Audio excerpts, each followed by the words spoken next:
diversas y su construcción social. Permanencia hasta el 30 de agosto. Mayor información al 192-1200, extensión 3150. O consulta la página en Facebook Dirección de Innovación y Creatividad Cultural UAC.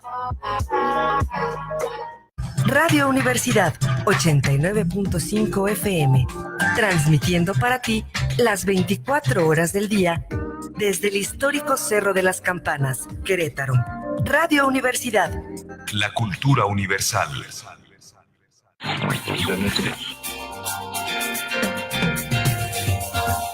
Agosto 1979.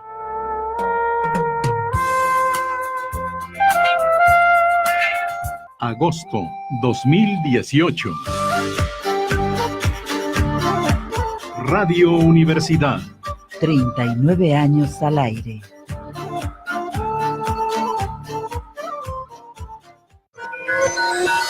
Desde que era joven, escucho Radio Universidad 89.5 FM. La cultura universal.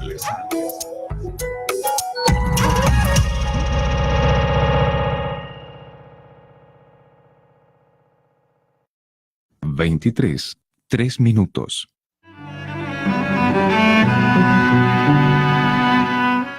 Cuando la ciudad calla, el eco se hace presente.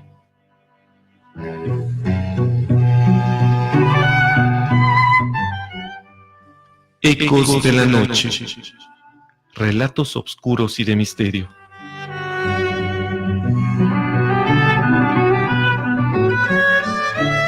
Produce Raúl Rodríguez Lucio. Ecos de la noche.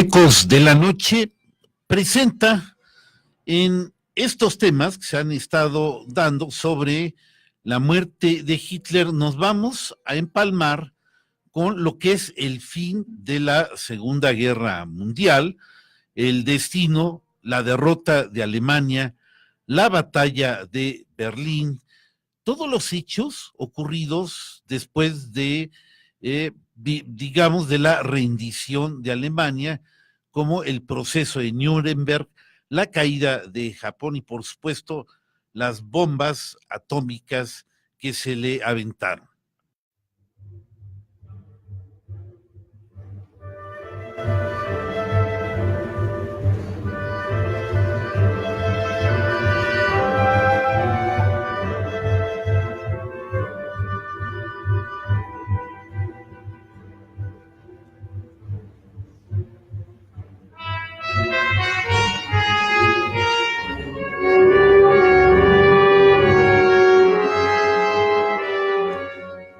En cabina de controles se encuentra Erika Reyes y en el panel se encuentra Mauro Rivera Montaño, Gerardo Sánchez, y les habla al micrófono un servidor, Raúl Rodríguez Lucio.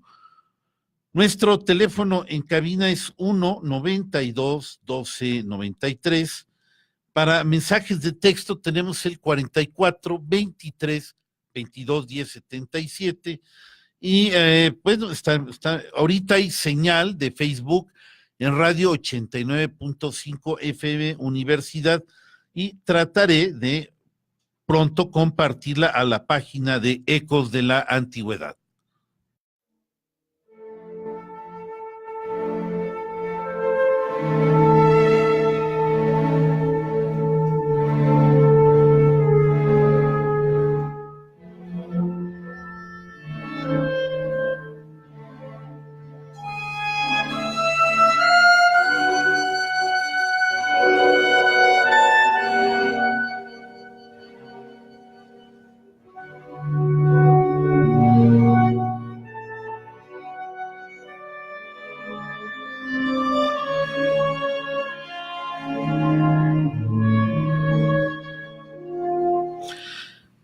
Amigos míos, ¿qué tal? ¿Cómo están? Muy buenas noches. Les damos la más cordial bienvenida.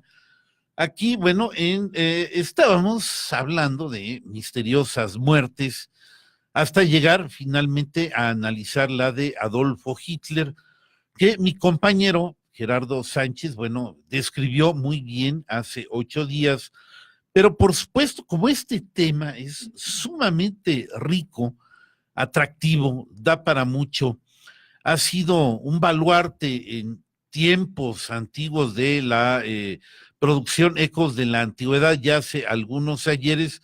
Bueno, nos entró la nostalgia y ¿por qué no seguir con esta temática, ver cómo fue el final de la Segunda Guerra Mundial, cuáles son las acciones, cómo se rinde Alemania en los últimos combates? De todo esto vamos a hablar, que es una gran temática, cómo nace, bueno, de la rendición de Alemania, la Guerra Fría entre la Unión Soviética y los Estados Unidos.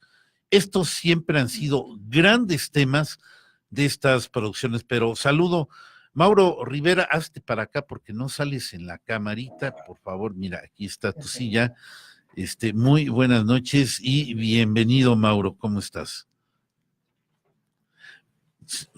Primero, salud. Buenas noches. Recibimos una llamada antes de ocupar este valioso espacio del señor Ignacio Guadalupe Torres. Lo valioso de este gran tema de que nos enorgullece recibir este llamado es porque se comunican desde la zona serrana de nuestro estado y de Peñamiller, algo por el estilo. Sí. Y gracias por aprender de estos grandes compañeros maestros que tenemos aquí en esta cabina. Buenas noches, adelante. Gerardo, ¿qué tal? ¿Cómo estás? Muy buenas noches, bienvenido. Amigo Raúl, gracias por la invitación como siempre, muy buenas noches. Querido Mauro, muy buenas noches. Agradecemos ahí a Erika Reyes, que siempre está al pendiente de nosotros y al pendiente de ustedes, si quieren tener alguna comunicación con nosotros en el programa, que estamos totalmente en vivo, son las 11:09, casi 10 minutos. Diste ya, Raúl, unas vías de comunicación, permíteme nuevamente hacerlo, el 192-1293, que es el teléfono en cabina, donde ustedes también por este medio pueden mandar algún mensaje, alguna comunicación que quieran tener con nosotros. Más sin embargo, también está un WhatsApp o mensajes de texto, es el 442-322-1077. Y nuevamente hay otras 2 nuevas vías de comunicación. Uno es mediante el Facebook Live de Radio UAQ, que es la Universidad Autónoma de Querétaro, y también estamos ya modulando aquí en el aire con el Ecos de la Antigüedad en la página. Ahí nos dan like, pueden vernos, participar mediante la sala de chat para algún mensaje o algún saludo. Estamos pendientes con ustedes. Y como siempre decimos, estamos transmitiendo en vivo desde el mítico Cerro de las Campanas, cerro insignia de las polifacultades de esta Universidad Autónoma del Estado de Querétaro. Y pues nada, ya estamos a gusto de empezar nuestra plática, Raúl, una plática que le vamos a dar continuidad de lo que sucedió, lo que platicamos la semana pasada, que fue Hitler en el búnker, su muerte. Y hoy vamos a hablar de lo que siguió después de esos eventos. O lo que pasó un poquito antes de esos eventos, cómo fue que a final de cuentas se rinde Alemania. Y bueno, al parecer creo que el 192-1293 no quedó en cabina, sino que está afuera. Ya lo logró direccionar. Sí, porque nos distraen a Erika y se tiene que salir de la cabina y esto se vuelve un desastre.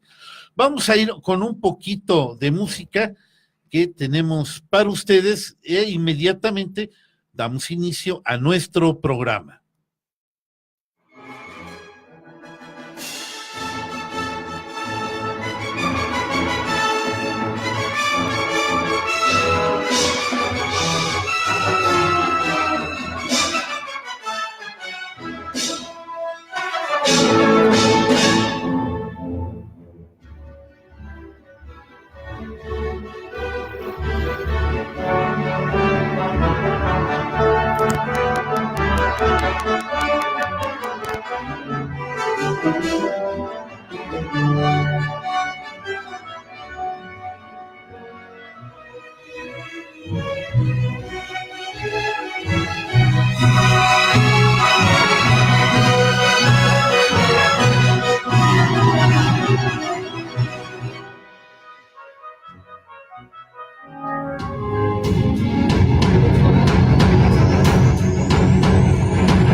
Bien, amigos míos, pues regresamos.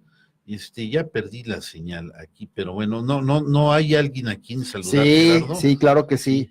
Tenemos a mi primo compadre, Juan José Muñoz, que nos está escuchando en la Ciudad de México, y también nos escucha Fabi, allá. Un saludo para ti, Fabi. Saludos para tu mamacita, que se mejore, que esté muy bien. Yo espero y lo esté. Saludos allá hasta Torreón, hasta La Laguna. También nos escucha por aquí Conchito Hernández.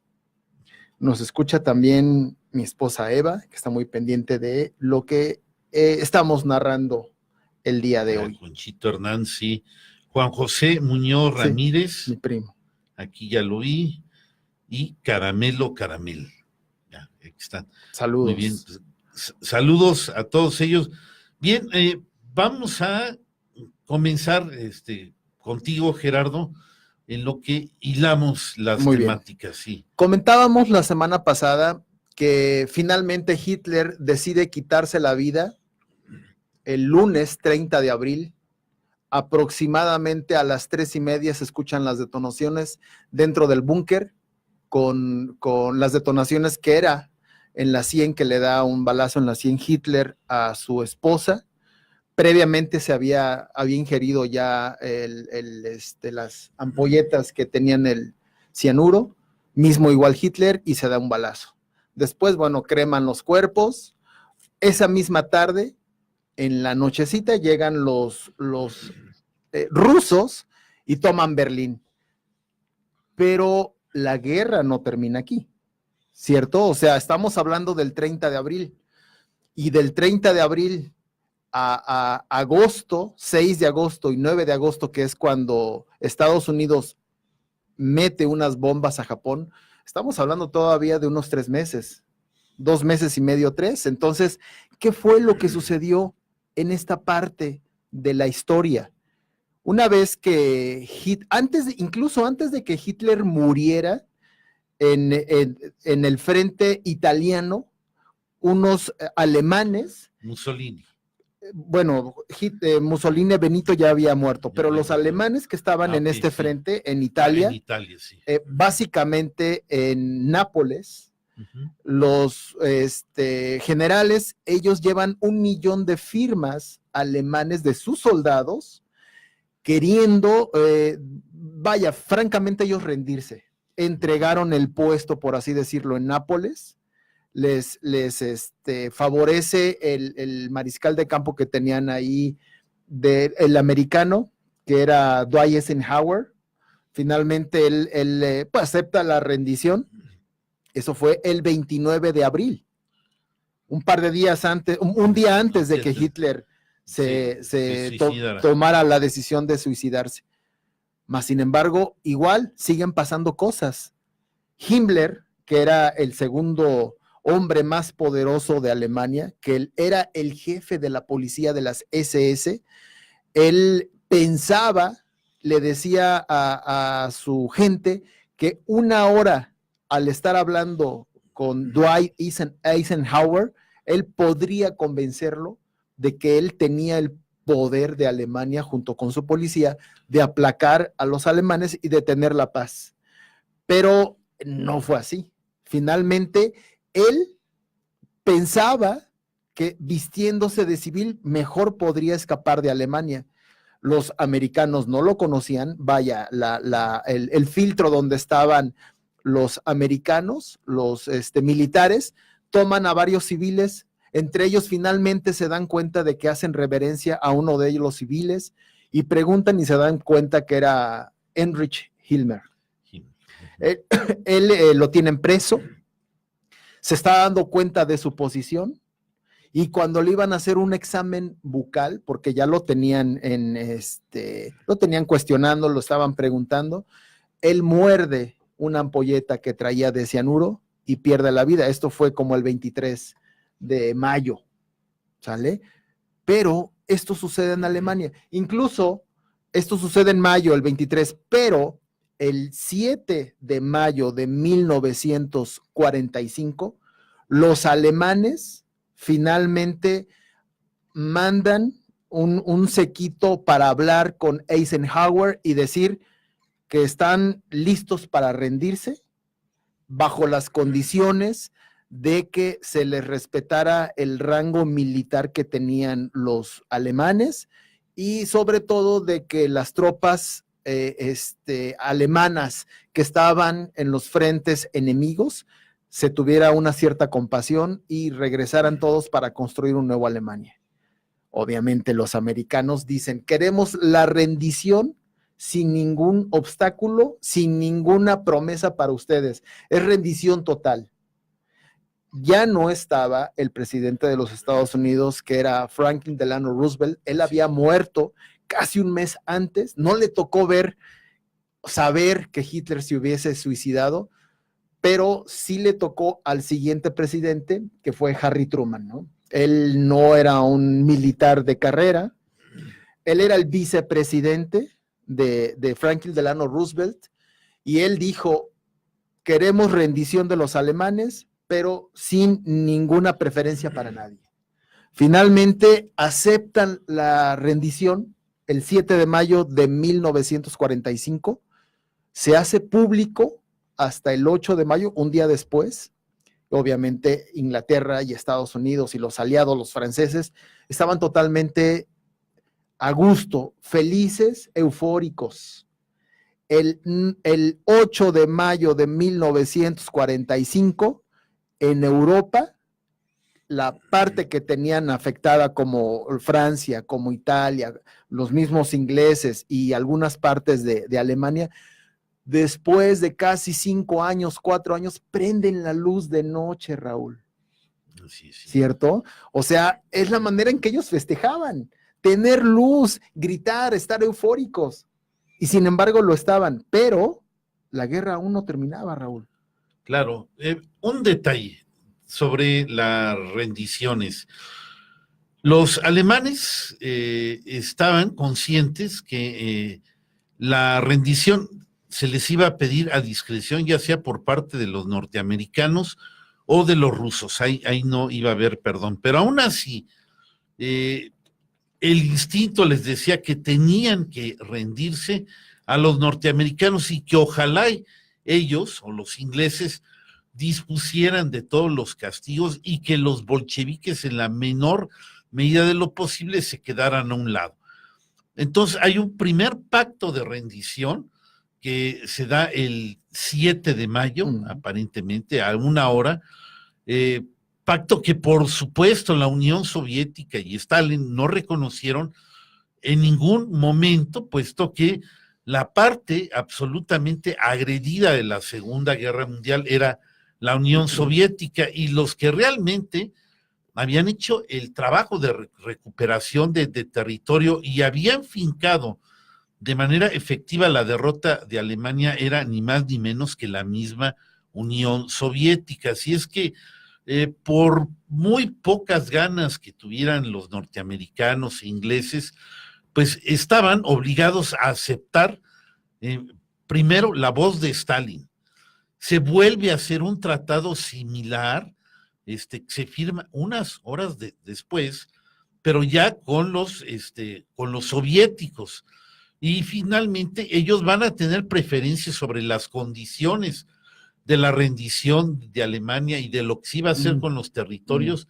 La mano la tenía la Unión Soviética, cosa que pues Harry Truman no pudo evitar, ni Churchill, que estaban ahí, pues la voz cantante sobre las condiciones de rendición, sobre los premios de la victoria que hubo sobre Alemania, fueron primero para la Unión Soviética, que gracias a estas condiciones, pues se pudo tomar países a destajo, ahí ya sabemos en Europa, Bulgaria, Yugoslavia, Checoslovaquia, Polonia, todo lo que se llamó en algún momento la cortina de hierro, que empezaba en plena Europa, y ya luego todo eso se lo había agenciado, de alguna manera lo pidió Stalin como un botín de guerra. Churchill, cuando sucedió esto que nos estás platicando, todavía es mayo, Churchill empezó a darse cuenta de lo que Stalin quería para esa región que estaba muy cerca de Rusia, quería con esos países, quería hacerse de esos países, quería meter su política, quería meter su doctrina en esos países. Y Churchill decía, no, permítanme, o sea, nosotros entramos a la guerra cuando precisamente Polonia, el 1 de septiembre de 1939, fue agredida y atacada por los alemanes. Así es. Nosotros entramos a la guerra Francia por e Inglaterra. ellos. Francia e Inglaterra entraron Exacto, a la guerra por esa invasión que tuvieron los polacos. Y Churchill quería que los americanos no se fueran de esa región de Europa. Porque déjame te digo, Raúl, una vez que se firma la paz, el 8 de mayo, los americanos ya estaban planeando el retirarse de allí. Y Churchill les decía, no, por favor, no lo hagas. Stalin, vienen cosas difíciles en donde nosotros no vamos a poder frenar la marea roja que viene para acá. De una manera u otra, Truman se queda convencido, empieza a ver las cartas del juego con los rusos y ve que la situación no viene fácil. Los rusos no se van a ir de los países que tú bien dices, Checoslovaquia, Bulgaria, Polonia, Croacia, Letonia, Lituania, nada de eso. Se tomaron media Europa, prácticamente. Más sin embargo, Truman todavía tenía un gesto aparte en el Pacífico. Todavía tenía un pequeño problema. ¿Pequeño? Y ese pequeño problema era de un país de casi 5 islas, y era gobernado por el emperador Hirohito. Truman, en aquel tiempo que el presidente era Delano Roosevelt, el 7 de diciembre de 1941, un domingo alrededor de las 7 de la mañana, mientras en una isla llamada Pearl Harbor, los americanos estaban en misa y estaban pues totalmente ajenos a un bombardeo, los japoneses bombardean esa isla. Los americanos lo tenían en la cabeza. Sabían de una manera u otra que estaban cercando a los japoneses.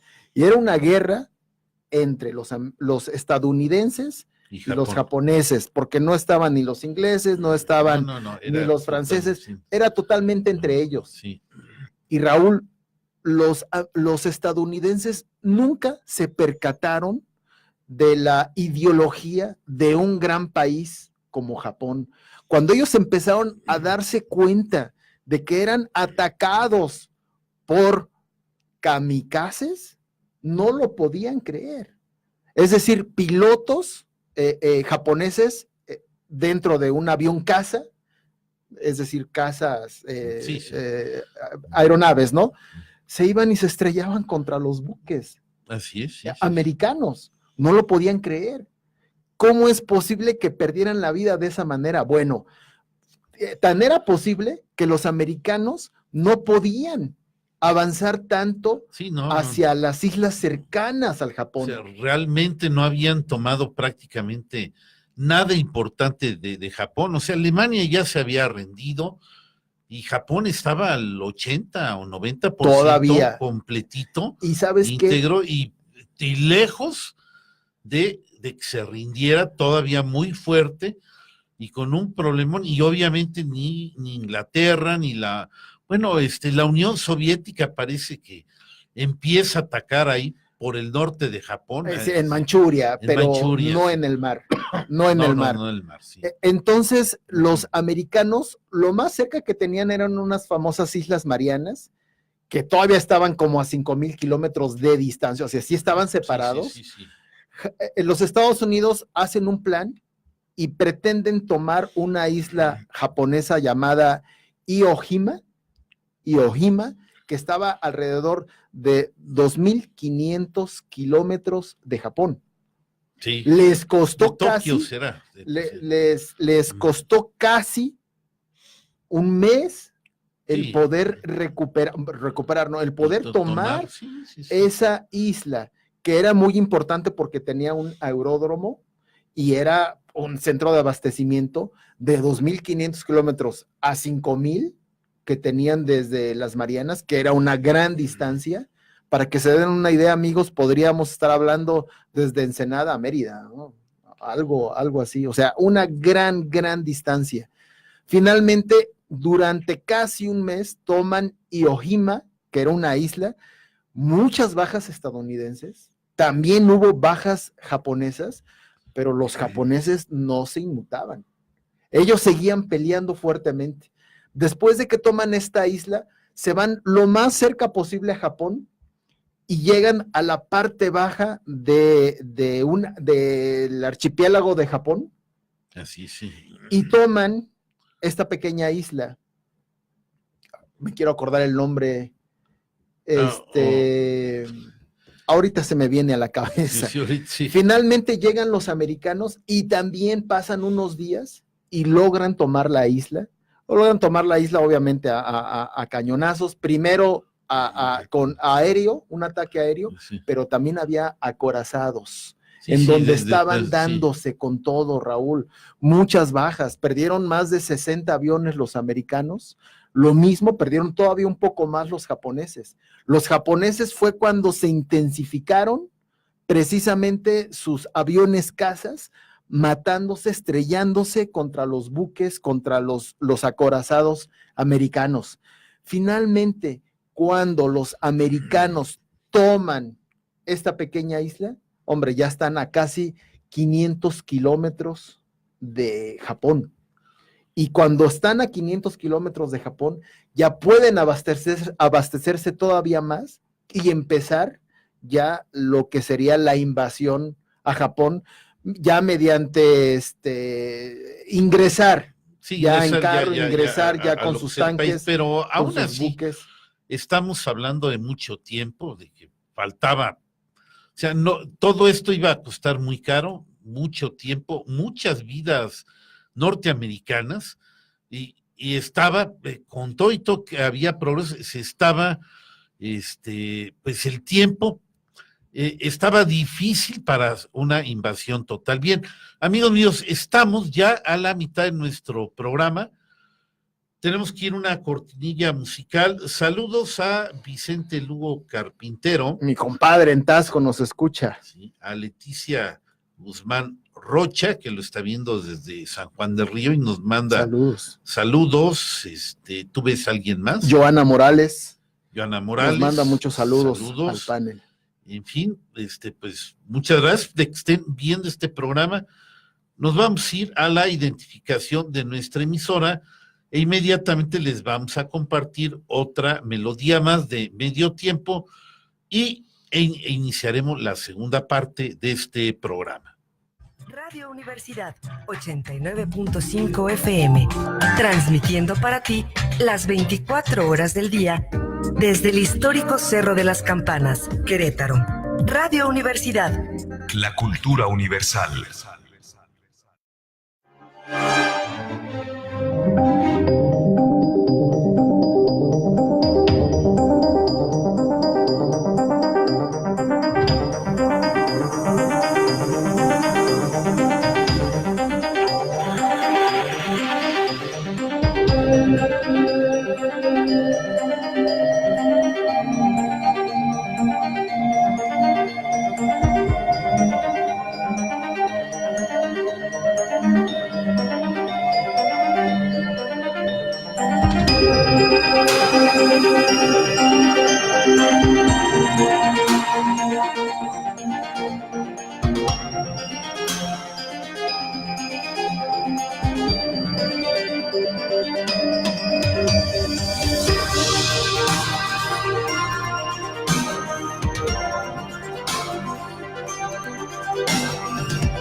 Bien, amigos míos, iniciamos la segunda parte de este programa. Bueno, traigo aquí información de un periodista muy famoso ahí en la época de la Segunda Guerra Mundial. Esta persona trabajó en Excelsior, creo que era el periódico principal en México, y estaba encargado de recibir todas las notas de lo que venían directas de las agencias de noticias al periódico Excelsior. Estamos hablando de don Salvador Borrego, de un personaje muy conocido que acaba de morir en enero de este año apenas, a los 103 o 104 años, muy longevo.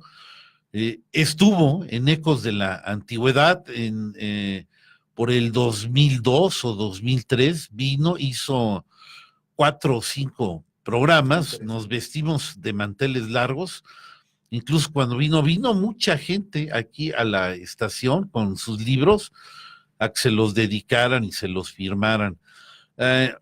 Hay que decirlo, él, lo más valioso que tiene don Salvador Borrego son los registros que él guardó sobre las acciones de guerra de lo que ocurría en la Segunda Guerra Mundial. Estas obviamente no tienen ningún signo, pues ni pro-alemán, ni pro-inglés, ni pro-norteamericano, ni nada, ¿no? La noticia llegaba tal cual, el suceso se contaba y así le llegaban a él, y él ya los transcribía para que fueran tratados y pasados en Excelsior. Pero él fue acumulando una gran cantidad de información.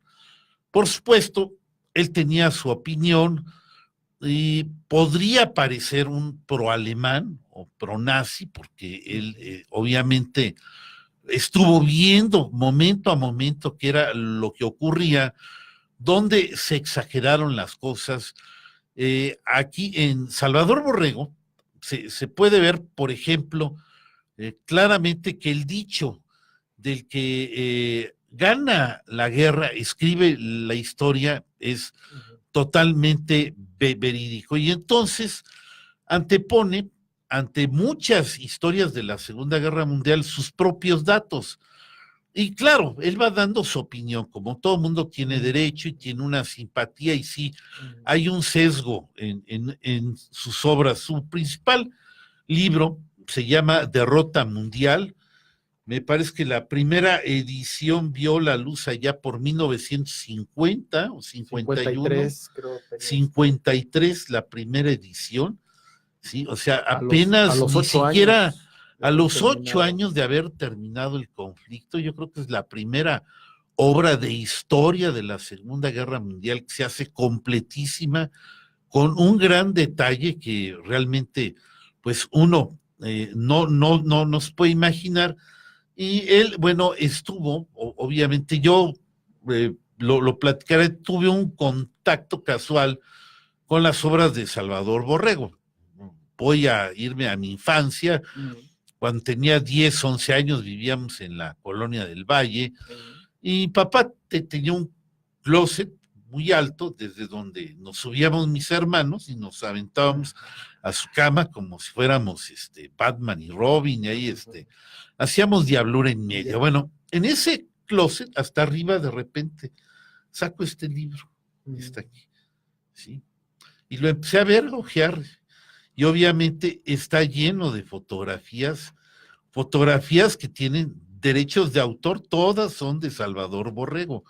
Estas fotografías no aparecen, no pueden aparecer en ninguna otra parte más que tienen sus derechos reservados, y bueno, completísimo. Entonces me llamó la atención primero por las fotografías, luego pues lo empecé a leer, y yo también tomé al leerlo pues una simpatía natural a lo que era el movimiento nazi. Mi papá también, hay que confesarlo, él conoció a don Salvador Borrego, sus amigos al parecer trataban con él, y yo era un niño, y bueno, lo leí y lo conservé. Ya luego leí más, me hice de una opinión un poco distinta, no creas que coincido, salvo algunas cosas con con lo que dice o lo que piensa Salvador Borrego, porque cada quien tiene su opinión, pero creo que sus datos que maneja, porque una cosa son los datos y otra cosa es lo que él opina o lo que son verdaderamente increíbles, ¿sí? Vamos a leer, no sé si quieres comentar algo en lo que tomo, porque se me yo veo sí, que la historia siempre la escriben los vencedores y pues los alemanes también tendrían mucho que decir, pero no como militares, sino como pueblo alemán. Y yo creo que está por demás porque finalmente los alemanes ahora son una super gran potencia, lo mismo Japón, han sabido sobreponerse ante los estragos de la historia, ante las faltas que ocasionaron y ante la vigilancia muy escrueta de los aliados, supieron fortalecerse, crecer y ahorita son potencia en todo, tanto en automotriz, como en deporte, como en aeroespacial. Bueno, o sea, es un gran país. Excepto militar, que todavía siguen vigilados. No tienen permiso de tener ellos han aprendido de sus errores y están avergonzados, según yo lo que he leído, de que sus abuelos ocasionaron por segunda vez un holocausto, porque fue un gran holocausto lo que sucedió. En esta Segunda Guerra Mundial se perdieron alrededor de 50 millones de vidas, casi 5 millones de judíos, casi los exterminan, pero bueno, todos estos detalles que son tan absolutos que se oyen clásicamente sobre historia de la Segunda Guerra Mundial, 6 millones de judíos muertos, etcétera, bla, bla, bla, horrores que hacían los nazis, que son difundidos por History Channel, National Geographic, etcétera, etcétera, etcétera. Es el resultado, obviamente, de que el ganador escribe la historia, es el que la paga, y estas generaciones que estamos aquí no vamos a ver otra cosa más que un sesgo totalmente a favor de los vencedores. Pero sabemos por experiencia, no solo en este tema, sino en otros, que la verdad nunca está sale así, a flote. y siempre hay que saberla buscar, pero nada más. Y Borrego precisamente hace eso, ¿no? Una visión trata de ser del espíritu alemán. Sí, por eso parece proalemán, aunque él dice que es neutral. Pero pues al ser neutral y decir las cosas como él las vio, porque él sí estuvo ahí, prácticamente estuvo ahí, lo estuvo viendo, pues simple y sencillamente ya parece un proalemán de cómo se escucha. Voy a dar nada más una pequeña reseña de unos 5 o 6 días antes de que muera Adolfo Hitler, de cómo el detalle que nos da Salvador Borrego, de cómo va iniciando la guerra de Berlín o la toma de Berlín, nada más como una pequeña muestra de la información que él posee. Estamos unos pocos días antes de que Hitler se suicide, quizás 5 o 6 días, dice: el 5.º día, la batalla frente al Order, o sea, es un día, no, estoy antes, aquí está. El día 16 de abril, sí, estamos unos 14 días antes de que se suicidara Hitler, los soviéticos descargan su ofensiva frente al río Oder, que está a unos 60 kilómetros de Berlín, y se inició la furiosa batalla que lleva precisamente el nombre, la batalla de Berlín. Combatiendo entonces, esto dice, bueno, él hace una invectiva aquí, tiene todas las, digamos, las arengas, estilo Alejandro Magno, las mismas arengas hacía Hitler a su ejército, pero estas me las voy a saltar porque se oyen como fuera del lugar, pero le gusta a don Salvador Borrego estar intercalándolas, y ahí es donde se nota su simpatía al movimiento alemán. Yo nada más me voy aquí a tener a los puros hechos simples y sencillos. Dice, combatiendo de espaldas al abismo, Hitler ordenó a sus tropas del río Oder que no se retiraran, que cualesquiera que fuesen los contingentes de la embestida comunista, y decretó ejecución a quienes ordenaran repliegues. O sea, era una guerra a muerte, ¿sí? O sea, ni un paso atrás. También mandó que los cañones antiaéreos de Berlín fueran llevados al frente del Oder, al que igualmente se destinaron las nuevas ametralladoras MG-42 de 6,5 kilos de peso y de 40 disparos por segundo. En este frente congregaron los alemanes 8,000 cañones y 1,200 tanques. Se estaba jugando ya lo último, por su parte, pero fíjate nada más los números de los que atacaban. Dice. Los soviéticos embestían con 41,000 cañones, 6,300 tanques y cañones automotores y 8,000 aviones. Además, de la aviación soviética se unieron las aviaciones occidentales, lo que pasaba por el otro lado, por la retaguardia alemana para facilitar el avance de la infantería bolchevique. Así se refiere a los soviéticos, normalmente les llama bolcheviques. Salvador Borrego dice, Berlín ardía y la tragedia envolvía por todos lados a los combatientes germanos.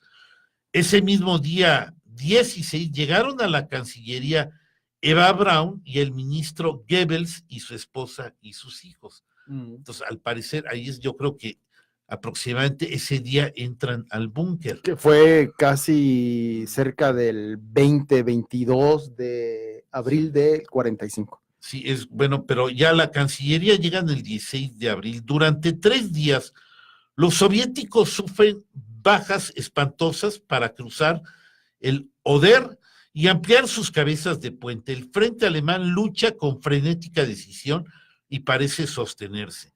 Entre los enrolados hay hasta niños de 19 años. Y bueno, aquí viene una recomendación que me voy a saltar, que es un poco, que no le veo al casi. Cuando estás hablando ya aquí de que básicamente Hitler, en su momento de gloria, llegó a ocupar 8,000 kilómetros cuadrados en Europa. Para este abril de 1945, solamente él tenía en su poder lo que era el búnker.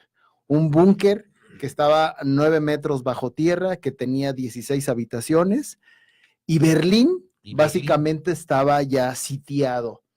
Y muchos de los militares, por así decirlos, ya eran las fuerzas juveniles, Raúl.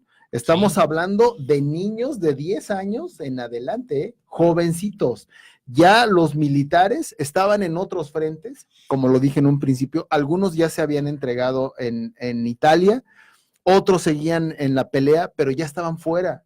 Son las juventudes hitlerianas. Sí, ya estaban fuera de Berlín. ¿No? Y uno de los papas, bueno, papa que renunció, que todavía está vivo, Benedicto XVI, sí, que es pues, Ratzinger. Era Joseph Ratzinger, pertenecía a las juventudes hitlerianas, no le quedó más remedio pero porque fue obligado, que combatir ahí, claro, obviamente, pues estaba, ni modo que escapara ahí a su destino. Esto es bueno decirlo porque como bien menciona el señor Borrego, es que si eran juventudes, niños los que estaban tratando de defender el orgullo alemán, obviamente tenían pues un coco wash, pero pues tenían esa idea nacionalista, ¿no? Tratar de defender los ideales de su Führer, que básicamente el Führer ya había tomado ya la decisión de quitarse la vida para ese 22 de abril del 45. Sí, eran momentos desesperados. Voy a continuar un poquito más con datos que nos da Salvador Borrego. Dice, el 5º día de la batalla, o sea, yo ya voy un poco adelante, En el frente del Oder fue desastroso. Sectores aislados seguían resistiendo, pero en amplias brechas los defensores habían sido aniquilados y se precipitaban masas de tanques, de artillería y de infantes bolcheviques. Aviones de Stalin, fíjate nada más que de Stalin, de Roosevelt y Churchill, en vez de decir de la Unión Soviética, sí, de Estados Unidos y de Inglaterra, no dice, aviones de Stalin, de Roosevelt y Churchill, claro, facilitaban el avance. Esto ocurría el día 20, fecha en que Hitler cumplía 56 años de edad. Hitler nace el 20 de abril de 1889, entonces era su cumpleaños 56. Y era austriaco, ¿eh? Y era austriaco. Era austriaco, no era alemán, aunque claro, era del Reino de Prusia, ¿no? Y tenemos la crónica que tiene Salvador Borrego del festejo, que dice lo siguiente: en la Cancillería se organizó una reunión por breves momentos, todos platicaron amigablemente y parecían olvidar las dramáticas horas que vivían. A la luz de cientos, ya de ahí pasa, dice, a la luz de 166 proyectores, o sea, reflectores, todo un grupo de ejércitos soviéticos inició esa noche el asalto sobre Berlín. Oficialmente parece ser esta la fecha ya cuando llegan a la ciudad. Las improvisadas líneas de defensa en la periferia de la ciudad resistieron y rechazaron el primer impacto. Toda esa noche y todo el día 21 se combatió más o menos en las mismas posiciones. El 21 Hitler ordenó un ataque masivo hacia el sur de Berlín al mando del general Steiner de las SS, cifrando grandes esperanzas en esta operación. Y le dice, bueno, usted me garantiza con su cabeza, dijo al oficial Kohler, que se empleará hasta el último hombre, o sea, pedía el sacrificio al máximo. El plan era que Steiner atacara el día 22 con el tercer cuerpo acorazado de las SS.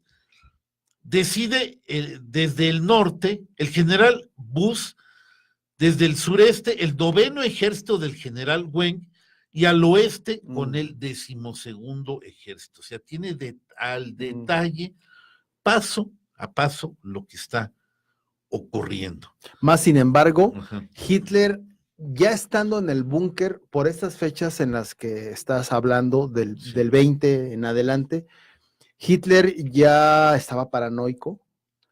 La verdad es que sus oficiales no querían decirle la realidad de las cosas, ¿no? Sí. O sea, Hitler exactamente no sabe que los rusos ya estaban en Berlín, ya estaban entrando a Berlín, estaban casi a pocos metros de la Cancillería, ¿no? Ya cuando él muere, esa misma tarde, él muere en la tarde, en la noche, ya están dentro de la Cancillería los rusos, pero desde el 22 de abril de 1945 ya los rusos están a menos de 1 kilómetro de la Cancillería, ya no de Berlín, sino de la Cancillería. Entonces, Hitler, los soldados no le querían decir la situación como estaba, porque podían perder su vida si ellos le decían o contradecían todo lo que Hitler proponía y decía. Hitler ya empezaba a vivir una paranoia y él mismo se formaba su mundo. Honestamente, nadie quería contradecirlo. Y en la famosa película que tú nos mencionaste hace un par de semanas, que se llama El Hundimiento, de la cual recomiendo ampliamente la actuación del actor que hace a Adolf Hitler. Es una actuación magistral. Tan es así, como lo comentamos hace tiempo, de que están en varios memes o están en varios, como cuando pierde México, por ejemplo, y él está con el séquito de sus generales en la sala y se quitan los lentes. Bueno, eso corresponde a esa película. Bueno, el tiempo se nos terminó. Saludos a David García, dice saludos Gerardo, y a la cabina desde la Ciudad de México. Pues muchas gracias a David García. Y pues ya el tiempo se nos terminó. Fernando Rocha también nos manda un saludo, él está también escuchándonos y viéndonos. Así es, ya les anunciamos nuestra próxima conferencia, miércoles 5 de septiembre. No hay tema, todavía no hay postulantes, vamos a ver si Gerardo se anima a ir, esperemos que sí vaya. Ojalá sí. Pronto les anunciaremos, pero ya 5 de septiembre, miércoles 5 de septiembre, apártenlo a las 7 de la noche, el equipo de Ecos de la Antigüedad va a estar ahí. Gracias, Mauro. Gracias. De lo que comprendo es que si Hitler hubiera logrado su éxito, gran parte de nuestro país, y no es que todo nuestro país ya no existiera como lo conocemos hoy. Gracias, buenas noches. Pues más bien la historia, ¿no? Sí, siempre la historia hubiera sido diferente. Gracias, Gerardo. Gracias a ti, Raúl. Mauro, Hitler quería gobernar 1000 años. Nada más le alcanzaron como 15 o 16, quizá. Gracias, Erika. Gracias, Erika. Gracias, amigos. Nos vemos sábado 8:30 de la mañana. Que tengan bonita noche y hasta la próxima. Saludos.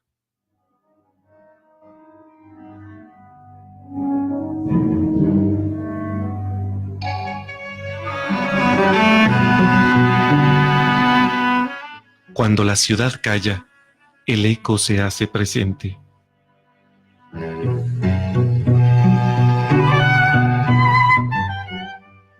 Ecos de la noche. Relatos oscuros y de misterio.